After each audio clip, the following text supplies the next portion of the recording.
Today, I rise with sadness to ask that we adjourn in memory of Dorothy Walker, who is a longtime Berkeley resident, a friend of mine, a mentor, and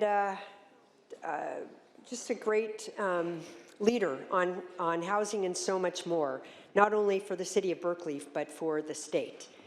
Dorothy passed away on June 10th at her Berkeley home. She was 93. She was decades ahead of her time. Many housing policies that we have adopted recently were ideas that she had and began promoting 50 years ago. She was the original YIMBY. A planner by profession, and she was one of the founders of the American Planning Association. She worked at UC Berkeley for years, including being their assistant vice chancellor, and she served on many City of Berkeley and Berkeley Unified School District commissions.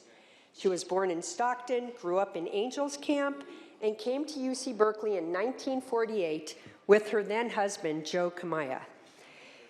Dorothy and Joe experienced firsthand racist housing policies when they were informed that they could only buy or rent in the western quarter portion of Berkeley because her husband was Japanese American.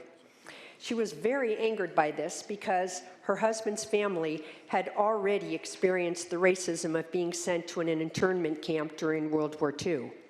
And her experience prompted her to commit herself to fighting racism and segregation for the rest of her life.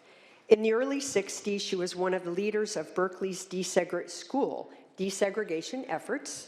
And one student who benefited from that, and I think you heard about it in one of her debates, was our Vice President, Kamala Harris.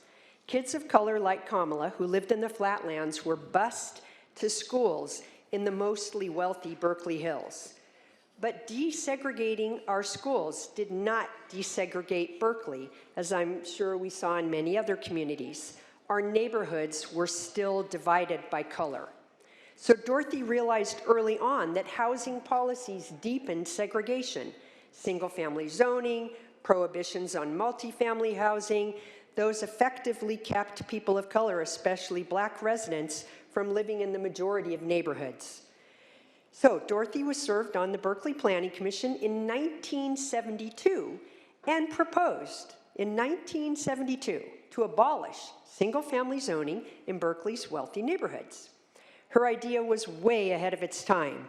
She later recalled, "I was basically a voice in the wilderness crying out for density. It was too radical." Well, I first met Dorothy when I was a student activist and in student government at Cal. Given her role in UC Berkeley's administration, of course, I viewed her with suspicion. And once I was on the Berkeley City Council, often I was on the opposite side of her in town and gown conflicts. Yet all the while, I admired her leadership skills, her passion, her smarts. At that time, I was faced on the council with very few housing decisions. All of the investment in housing was being put in suburbia. And my perspective on housing was, quite frankly, ill-informed.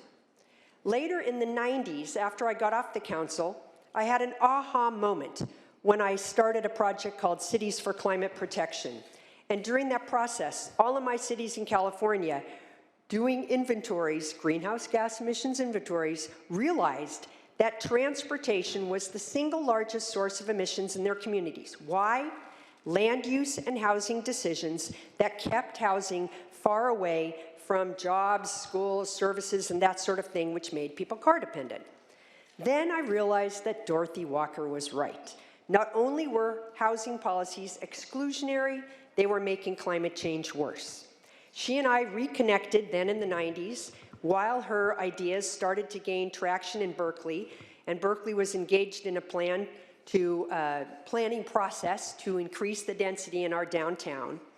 Then when I got in the assembly in 2008, I partnered with Dorothy on many of the housing policies that I put forward, whether it was to reduce parking minimums, streamline housing, ease zoning rules, and various other things. And in early 2021, the city of Berkeley itself embraced Dorothy's ideas from nearly 50 years before and voted to end single-family zoning in Berkeley. So with that, I can say confidently that Dorothy Walker laid the groundwork for major shifts in housing policy in Berkeley and throughout California. And I know that she and her family were quite proud of that and proud that Berkeley is now building dense housing throughout its downtown.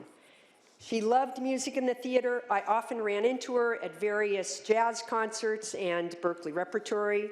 She is survived by her 4 children, 5 grandchildren, and 1 great-grandchild. Dorothy, you are greatly missed, and you are owed a sincere apology because, my friend, on housing, you were right.